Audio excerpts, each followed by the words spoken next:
আসসালামু আলাইকুম। দুপুরের শীর্ষ সংবাদে স্বাগত জানাচ্ছি আমি খাদিজাতুল বিথি। সশস্ত্র বিভাগে নতুন পিএসও লেফটেন্যান্ট জেনারেল মীর মুশফিকুরকে র্যাঙ্ক ব্যাচ করালেন প্রধানমন্ত্রী। নিয়ম নীতি থাকায় ৬ সিটি কর্পোরেশনের প্রশাসক নিয়োগ, দ্রুতই নির্বাচন, মির্জা ফখরুল। আন্তর্জাতিক অপরাধ ট্রাইব্যুনালের নতুন চিফ প্রসিকিউটর আমিনুল ইসলাম। চট্টগ্রামে বাসায় জমে থাকা গ্যাসের বিস্ফোরণে নারী শিশুসহ দগ্ধ ৯। নড়াইলে আধিপত্য বিস্তার নিয়ে দুই পক্ষের সংঘর্ষ, নিহত ৪।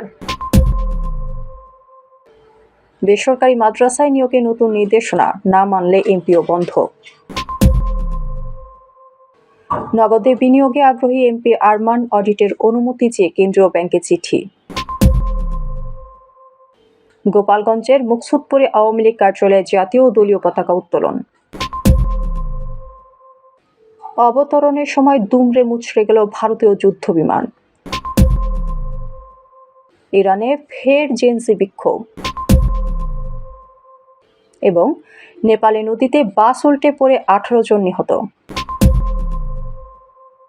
শুনছিলেন সুনাম, এবার বিস্তারিত।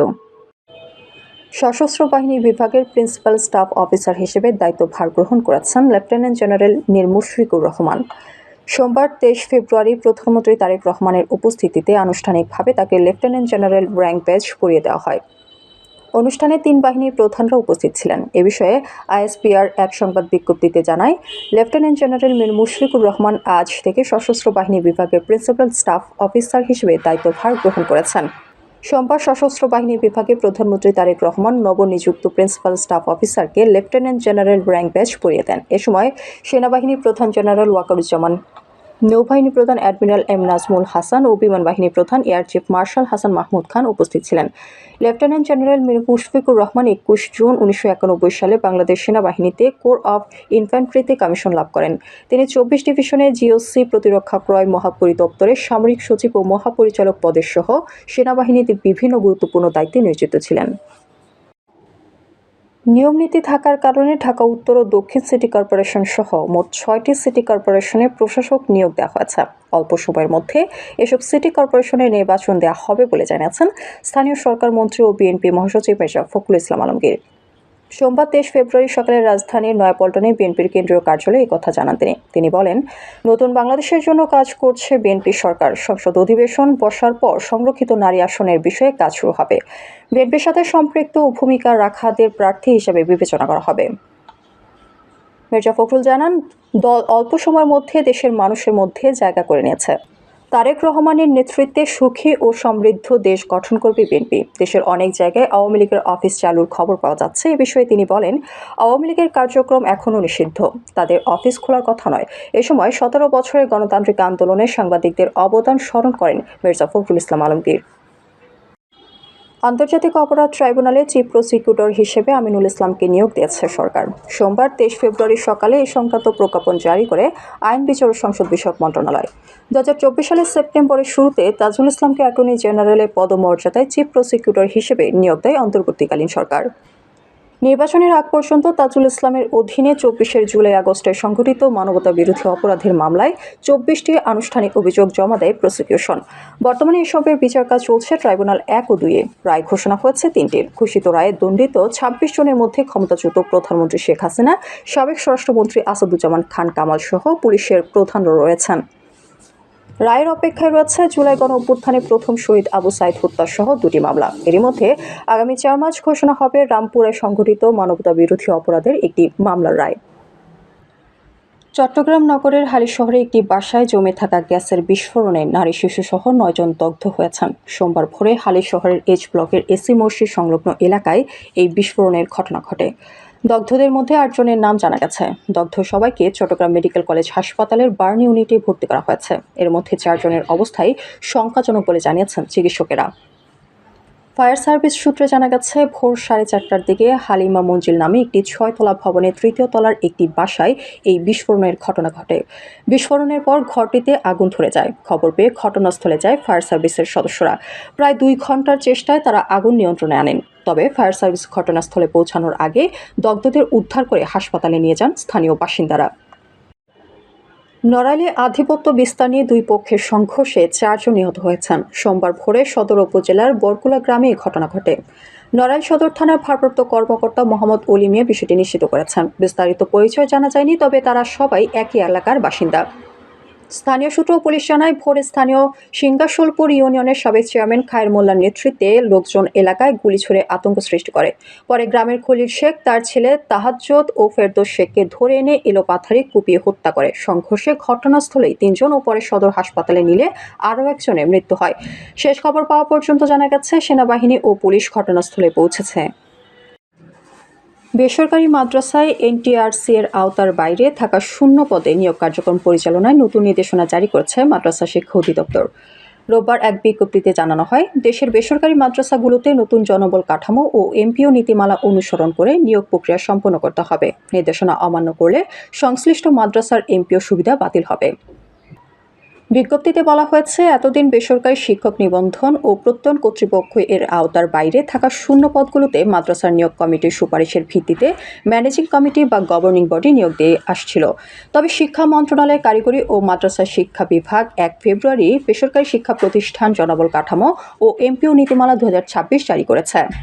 নতুন নীতিমালার আলোকে এনটিআরসি এর আওতার বাইরে থাকা শূন্য পদেও নিয়োগ দিতে হলে নির্ধারিত সময় অনুসরণ করতে হবে। নতুন নির্দেশনায় ম্যানেজিং কমিটি বা গভর্নিং বডিকে নির্দেশনা দেওয়া হয়েছে যে জনবল কাঠামো ও এমপিও নীতিমালা 2026 অনুযায়ী নিয়োগ প্রক্রিয়া সম্পন্ন করতে হবে। তা না করলে সংশ্লিষ্ট পদে এমপিও সুবিধা দেওয়া হবে না।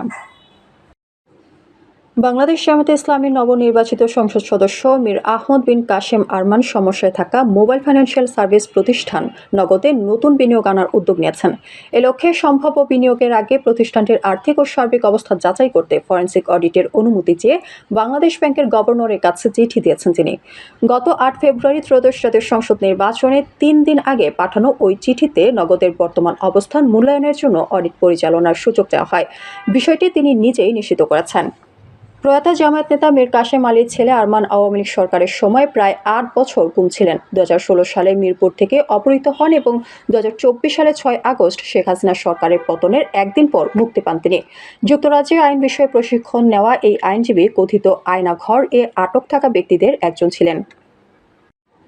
দীর্ঘ 18 মাস পর গোপালগঞ্জের মুকসুদপুর উপজেলা আওয়ামী লীগ কার্যালয়ে জাতীয় ও দলীয় পতাকা উত্তোলন করা হয়েছে। রোববার সকাল 6টার দিকে উপজেলা সদরে চৌরঙ্গি এলাকায় দলীয় কার্যালয়ের সামনে পতাকা উঠতে দেখা যায়।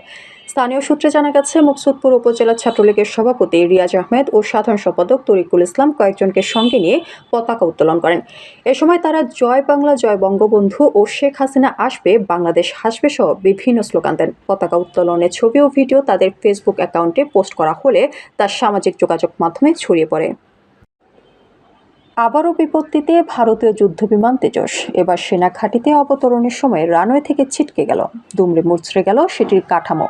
যদিও দুর্ঘটনার মুহূর্তেই বিমান থেকে বের হতে সক্ষম হন পাইলট, ফলে হতাহতের ঘটনা ঘটেনি। তবে বিমানটি যে পরিমাণ ক্ষতিগ্রস্ত হয়েছে তাতে ভারতীয় বিমান বাহিনী আরও একটি তেজস বিমান হারিয়ে ফেলে বলেই মনে করা হচ্ছে। যুদ্ধবিমান তেজস সম্পূর্ণ ভারতীয় প্রযুক্তিতে তৈরি। তবে সাম্প্রতিক তেজস বিপর্যয়ের কথা আনুষ্ঠানিকভাবে এর আগে জানায়নি ভারতীয় বিমান বাহিনী। দেশটির সংবাদ সংস্থা পিটিআই সূত্র উল্লেখ করে জানিয়েছে, চলতি মাসের শুরুর দিকে বিমান বাহিনীর ঘাঁটিতে একটি তেজস যুদ্ধবিমান দুর্ঘটনার কবলে পড়ে। বিমানটি সাধারণ প্রশিক্ষণ শেষে ঘাঁটিতে ফিরছিল। অবতরণের সময় ব্রেক কাজ করছিল না, মনে করা হচ্ছে ব্রেক ফেল হয়েছিল। বিপদ আসন্ন বুঝে দরজা খুলে লাফিয়ে পড়েন পাইলট, ফলে তার কোনো আঘাত লাগেনি। তবে তার পর মুহূর্তে রানওয়ে থেকে ছিটকে দূরে গিয়ে পড়ে যুদ্ধবিমানটি। পরমাণু কর্মসূচি নিয়ে যুক্তরাষ্ট্রের সঙ্গে আলোচনার মধ্যে ইরানে ফের মাথাচাড়া দিচ্ছে জেনজি নেতৃত্বাধীন সরকার বিরোধী বিক্ষোভ। রাজধানী তেহরানে রবিবার টানা দ্বিতীয় দিনের মতো সমাবেশ, মিছিল ও প্রতিবাদ কর্মসূচি পালন করেছেন সাধারণ মানুষ। এক প্রতিবেদনে এএফপি জানায়, গত ডিসেম্বর-জানুয়ারির বিক্ষোভে নিরাপত্তা বাহিনীর গুলিতে যারা নিহত হন সেই নিহতদের স্মরণ করে এবং হত্যাকাণ্ডের বিচার চেয়ে শনিবার তেহরানে বিক্ষোভ শুরু করে দেশটির তরুণ প্রজন্মের সরকার বিরোধী অংশ। তাদের বিক্ষোভের পাল্টায় সরকারের পক্ষে মিছিল সমাবেশের ডাক দেয় ক্ষমতাসীন সরকারের পক্ষে থাকা তরুণেরা। ইরানের অনলাইন সংবাদ মাধ্যম ফার্স নিউজ তাদের খবরে জানায়, তেহরানের 3টি বিশ্ববিদ্যালয়ে শুরু হয়েছে বিক্ষোভ। আর এই 3 বিশ্ববিদ্যালয়ের মধ্যে সবচেয়ে সরকার বিরোধী আন্দোলনের কেন্দ্রে রয়েছে শরীফ বিশ্ববিদ্যালয়। নেপালে একটি যাত্রীবাহী বাস ছিটকে নদীতে পড়ে কমপক্ষে 18 জন নিহত হয়েছেন। রবিবার গভীর রাতে নেপালের দাতিং জেলার গাজুরি এলাকায় ত্রিশুলী নদীতে ঘটেছে এই দুর্ঘটনা। জানা গেছে, মোট 46 জন যাত্রী নিয়ে বাসটি পোখরা থেকে রাজধানী কাঠমান্ডুর উদ্দেশ্যে রওনা হয়েছিল। পৃথ্বী হাইওয়ে দিয়ে চলার সময় দুর্ঘটনাবশত বাসটি পার্শ্ববর্তী ত্রিশুলী নদীতে উল্টে পড়ে। স্থানীয় সময় রাত 1:30 দিকে ঘটে এই দুর্ঘটনা কবলিত বাস এবং নদী থেকে মোট 18 জন যাত্রীর মরদেহ এবং 28 জন যাত্রীকে আহত অবস্থায় উদ্ধার করা হয়েছে। আহতদের বিভিন্ন হাসপাতালে চিকিৎসার জন্য পাঠানো হয়েছে। নিহতদের মধ্যে নিউজিল্যান্ডের একজন নাগরিক আছেন এবং তিনি পুরুষ। আর আহতদের মধ্যে জাপান এবং নেদারল্যান্ডসের 2 জন নারী আছেন। পর্যটক হিসেবে নেপালে এসেছিলেন তারা।